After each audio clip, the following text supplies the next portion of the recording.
Today's lesson will cover the final two methods of communicating enthalpy changes. Recall from the last lesson that there are 4 ways to communicate enthalpy changes. The third way to communicate enthalpy changes is by including energy as a term in a balanced equation. For endothermic reactions, the energy term is included on the reactant side. In exothermic reactions, the energy term is included on the product side.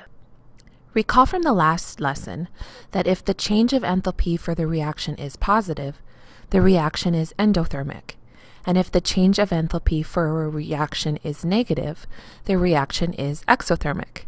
Using this information, you should be able to determine which side of a chemical reaction equation to write the energy term on. During a chemical reaction, observed energy changes are due to changes in chemical potential energy. This energy is a stored form of energy that is held in the bonds between atoms. As bonds break and reform, changes in potential energy occur.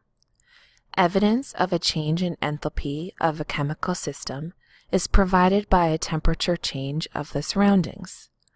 A chemical potential energy diagram shows the potential energy of both the reactants and products of a chemical reaction. The difference is the enthalpy change. The vertical axis represents the potential energy. The reactants are written on the left and the products on the right. The horizontal axis is always labeled with reaction coordinate or reaction progress. In an exothermic reaction, the chemical potential energy of the products is lower than that of the reactants.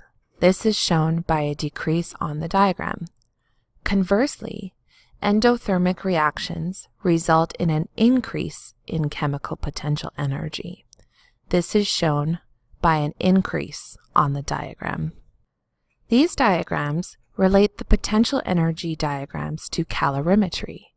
Notice that the released energy in exothermic reactions goes towards heating up the surroundings.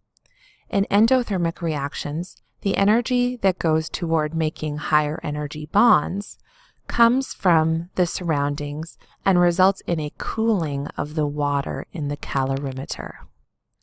These 2 diagrams from your textbook show how you should be drawing your potential energy diagrams.